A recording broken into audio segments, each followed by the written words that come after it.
Boom!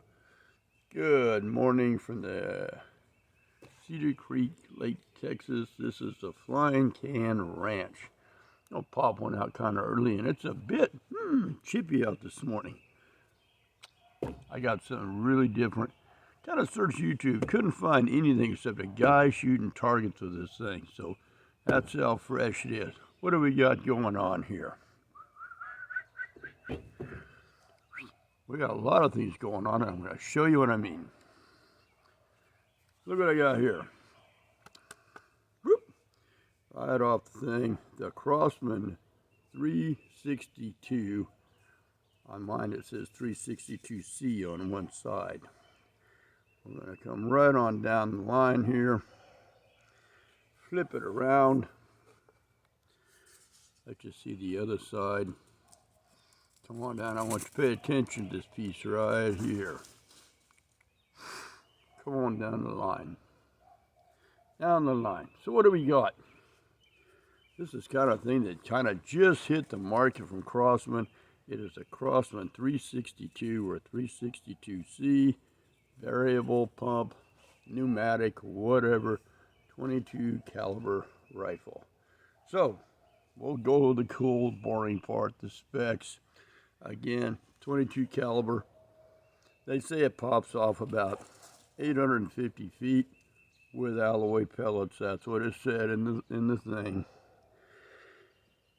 Overall weight is about 5 pounds, very light. Overall length is 36 inches, 0.62. I don't know where they come up with that. The barrel length is 21 inches. So that's about all I can tell you about that right here. So let's talk about it. Sounds pretty solid. Got a good rubber pad right here. I like that. Some stippling right along here. We'll talk about this other thing in a minute. Good little cross bolt safety down here at the bottom. Manual. Here's your piece right here. Good stippling here, here. There's your front sight. You can see where I put the little white out on it. Flip it around here. Here's your bolt. Come on down, show you that. Come on down.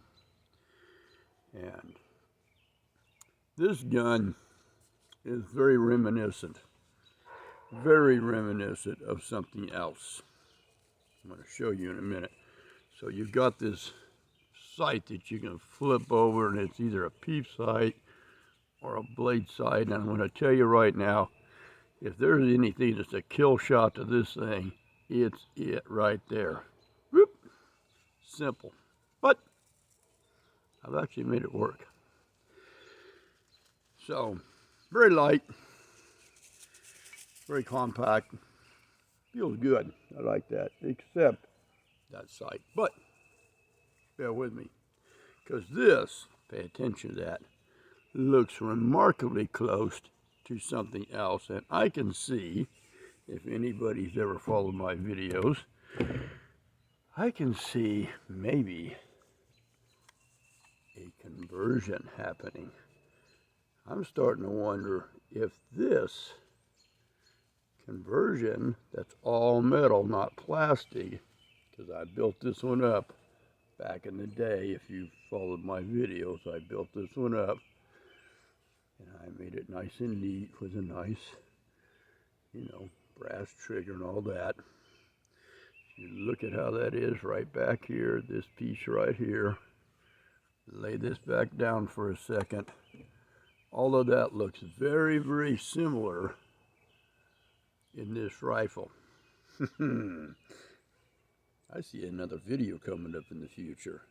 So I'm beginning to believe that this can be converted to that type of receiver, the all-steel receiver. As you know, this one's all plastic. It looks just like the pistol version. You know, what was the number on this one anyway? That was just a 1322 or something like that. I've slept since then, people. Yeah, and I don't even have my glasses. Well, I do have with me. Because this is built on the American Classic or something like that. Yes, yes, yes. Having a problem seeing that right now. Yes, the P1322, but you can get a good look at that receiver on that custom build. Very, that I put on this one here on my Survivor series or whatever I called it, zombie hunt down. Now, one thing I really dig about this rifle, that Crosman did it right. They really did do it right, is they actually use screws instead of pins to hold this on. Same thing up here. It's a bolt thing with a hex nut on the other side. I've got, I think it's a 2100 variable pump where those came loose and I had to kind of gorilla glue them in. That's where I discovered that they had those custom screws. So I might change that someday. But all in all, nice job, Crosman, and my hat's off to you because you really did that right. Screws in, no pins, none of that garbage that you have to put up with, and there we go. So you did a good thing there, Crosman. You really did. Got rid of those stupid pins that, because anybody that's had these in the past, the old 760s or whatever, you really had to wash that little pin on the front, or the little pins here in the thing. They'd start to get loose. You might have to kick them back in every now and then. You've done air guns since you were a kid. You know these things. So this thing's pretty cool. It's a little cracks right open. Got a pretty good drift to it. Get it up to about 10 pumps. And it's, all in all, it's not very loud. Yeah, I think I'll put it right there. Oh, I forgot to bolt it. You always got to cock these before you pump them. So that's, if you're new to these, you got to remember that. You got to cock the bolt first so you can, there you go. But I want to share that with you, and I'm going to hopefully get together, get out a day when it warms up a little bit. And yesterday I put a video together on the other Crosman, and boy, it was not a very pleasant day. But it turned out to be for a little while, but today's supposed to be almost motorcycle riding weather.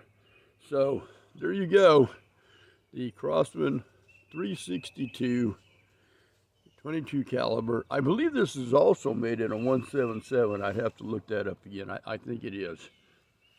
Collect them all, kids. Like they used to say in the old cereal boxes. Save the old box top and collect them all, buddy. That's how old I am. I remember all that. So there it is. We'll get together. We'll get this video uploaded, and then we'll slap together a good shooting video with it. I got pretty decent at about 65 feet with it, and I was doing for what the sights are. I bet this thing would be awesome if you could change that receiver, put a scope on there for a nice budget price variable pump to where, whatever situations, take it from 2 to 10 pumps and roll from there. But I really do. I mean, if you look at that, I wish I would have bought the original pistol out, because I have a couple of pistols that still have this on there before I converted it to where I can really smell where that conversion can go down, because this is all the same thing. I should have bought the other one out with him. When I do the shooting review, I might do that so that for you that are unfamiliar with it, can see exactly what I'm talking about. And I actually did a video of this where I was cracking some stuff off at about 30 yards and blowing right through a can. So, and you can do a lot of other things. You can put the flat pistons in them, all kinds of stuff. I've actually seen people rig these up where they run off a can, like a PCP. They're like the Colt 45 of the air gun world. So. Again, here we go. See this?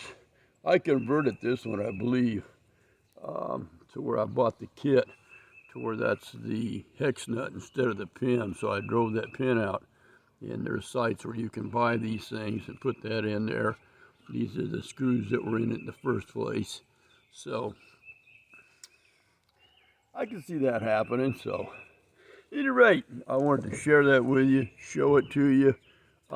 Again, I looked around on YouTube. I didn't see anybody else kicking one out about this particular rifle. One guy did a video, I think this is what it was on, but he pretty much showed where he was hitting at, you know, and but he didn't really show the gun or anything like that. So kind of like right off the, probably popped it out during the SHOT Show or something. It's on the market. I believe I got this one from Air Gun Depot, and I've already popped it off, you know, a couple of times. So want to share it with you. There you are. That's how we do it at the Flying Can Ranch. So I'm going to go inside and get warmed up. I got some coffee rolling. Someone stopped by, got some old pictures, looks do things like that. But that's how we do it at the Flying Can Ranch. Whoop, boom. Y'all have a good day.